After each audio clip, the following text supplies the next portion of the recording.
Hello everyone, आपका हमारे YouTube channel पर स्वागत है। तो आज इस वीडियो में हम बीए प्रोग्राम का 4th सेमेस्टर का मेजर पॉलिटिकल साइंस यूनिट 5 का टॉपिक करने वाले हैं, ensuring rights national human rights commission of India यानी कि NHRC के बारे में।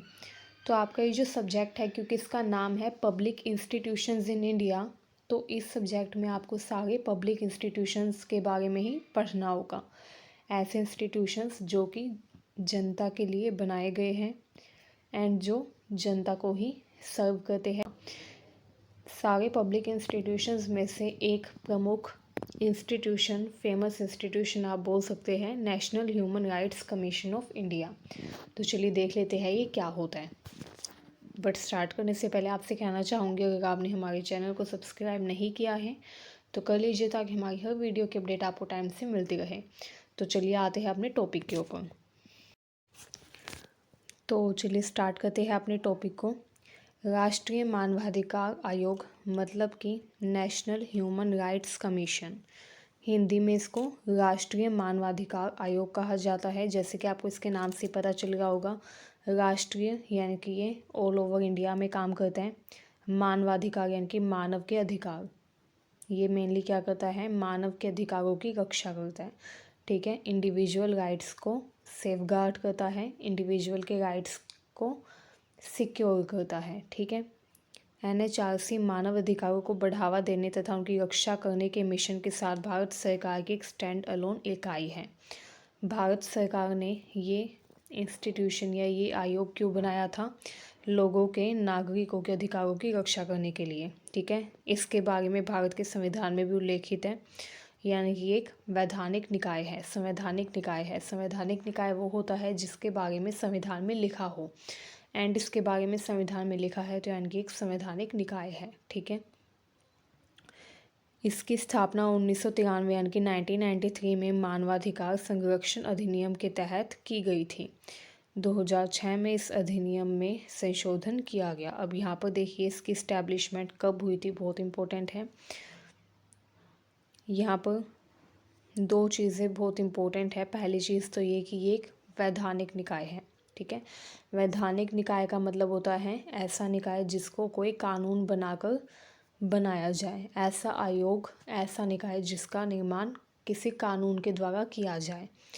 तो इसका निर्माण भी कानून के द्वारा ही किया गया है, यानी कि जब हमें आज़ादी मिली थी तब संविधान में ऐसा कुछ मेंशन नहीं था कि ऐसा कोई आयोग होगा जो कि लोगों के हितों की रक्षा करेगा।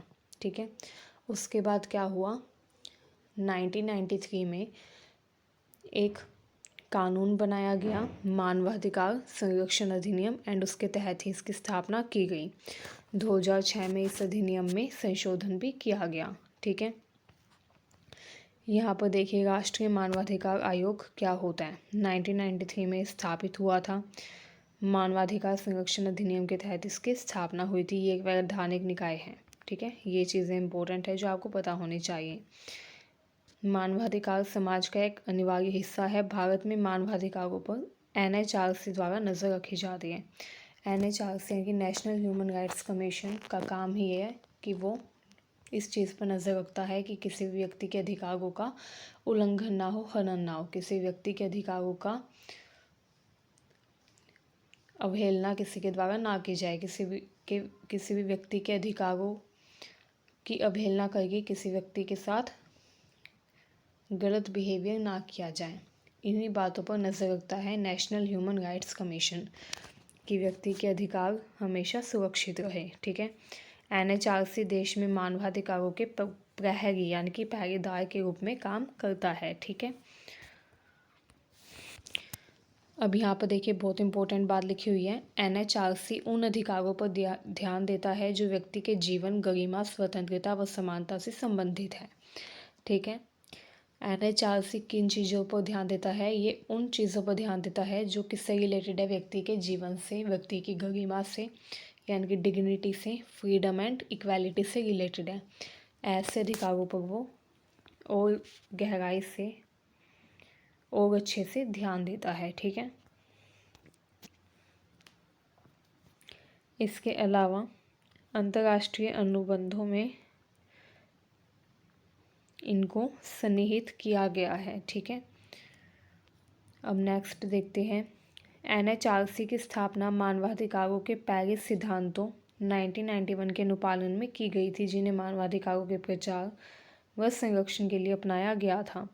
1993 में महासभा में संयुक्त राष्ट्र के द्वारा इसका समर्थन किया गया। ठीक है, 1993 में संयुक्त राष्ट्र यानी कि यूनाइटेड नेशन की एक महासभा हुई, जिसमें इस चीज़ का समर्थन किया गया कि ऐसा एक आयोग होना चाहिए। ठीक है, एंड NHRC जो है इसकी स्थापना पेरिस के सिद्धांतों पर की गई थी। ठीक है, मतलब कि भारत से पहले पेरिस में भी ऐसा एक आयोग था। ठीक है, अब नेक्स्ट देखते हैं NHRC का इतिहास। ये भी बहुत इम्पोर्टेंट है, बैकग्राउंड पता होना चाहिए आपको। 1948 में संयुक्त राष्ट्र ने UDHR मानव अधिकारों की सार्वभौमिक घोषणा को अपनाया था, यानी कि United declaration of human rights. 1948 में संयुक्त राष्ट्र यानी कि यूनाइटेड नेशन ने इस चीज़ को अपनाया था। उसी रीज़न से हर साल 10 दिसंबर को ह्यूमन राइट्स डे भी मनाया जाता है। ठीक है, उसके बाद 1991 में क्या हुआ, पेरिस सिद्धांत राष्ट्रीय मानवाधिकार संस्थानों द्वारा NHRI की स्थापना की गई। उसके बाद 1993 में संयुक्त राष्ट्र ने अपनी महासभा में इन सिद्धांतों को अपनाया एंड उसी साल 1993 में भारत ने भी मानवाधिकार संरक्षण अधिनियम लागू कर दिया एंड इसके तहत हमारे भारत में भी नेशनल ह्यूमन राइट्स कमीशन यानी कि राष्ट्रीय मानवाधिकार आयोग बनाया गया।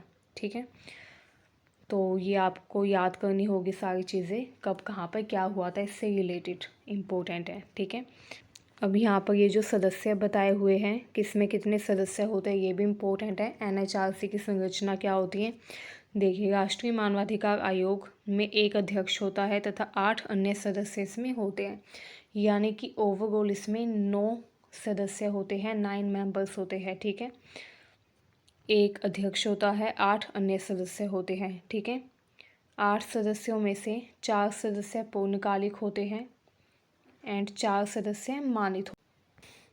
अब यहाँ पर देखिए NHRC का अध्यक्ष कौन होता है, भारत के सेवानिवृत्त मुख्य न्यायाधीश को ही NHRC का अध्यक्ष बनाया जाता है। ठीक है, मतलब कि जो मुख्य न्यायाधीश होगा भारत का, सेवानिवृत्त मुख्य न्यायाधीश यानी कि चीफ जस्टिस ऑफ इंडिया, जो कि रिटायर हो चुका हो अपने पद से, उसको ही NHRC का अध्यक्ष बनाया जाता है। ठीक है, इसके अलावा यहाँ पर देखिए एक सदस्य इसमें वह होता है जो भारत के सर्वोच्च न्यायालय का न्यायाधीश हो, तथा 3 सदस्य मानवाधिकार के मामलों में जिनको ज्ञान हो ऐसे सदस्यों को नियुक्त किया जाता है। ठीक है, तो ये चीज़ भी इम्पोर्टेंट है, एक सदस्य सर्वोच्च न्यायालय के न्यायाधीश को बनाया जाता है एंड 3 सदस्य ऐसे लिए जाते हैं जिनको मानव अधिकार के बारे में कुछ जानकारी हो। ठीक है, अब यहाँ पर देखिए मानित सदस्य जो हैं उसमें किस किस को लिया जाता है वो भी देख लीजिए।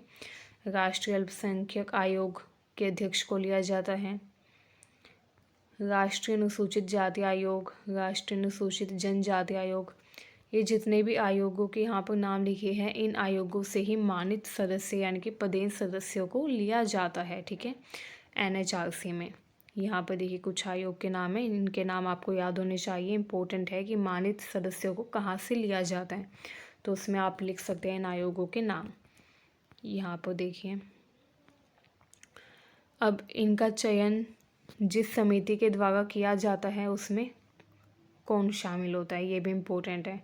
नेशनल ह्यूमन राइट्स कमीशन के सदस्यों की नियुक्ति एक समिति के द्वारा की जाती है, चयन समिति के द्वारा, जिसमें प्रधानमंत्री होता है, लोकसभा के अध्यक्ष होते हैं, केंद्रीय गृह मंत्री होता है, राज्यसभा के उपसभापति होते हैं तथा संसद के दोनों सदनों में विपक्ष के नेता होते हैं।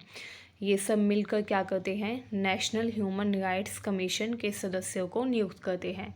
ठीक है, तो ये भी काफ़ी इम्पोर्टेंट चीज़ है जो आपको पता होनी चाहिए, एग्ज़ाम के लिए इम्पोर्टेंट है। ठीक है, तो आज के लिए इतना ही। नेक्स्ट वीडियो में हम जानेंगे कि नेशनल ह्यूमन राइट्स कमीशन की पावर्स क्या क्या होती हैं, लिमिट्स क्या क्या होती हैं, मतलब कि राष्ट्रीय मानवाधिकार आयोग की शक्तियाँ तथा सीमाएं, ये हम नेक्स्ट वीडियो में डिस्कस करेंगे।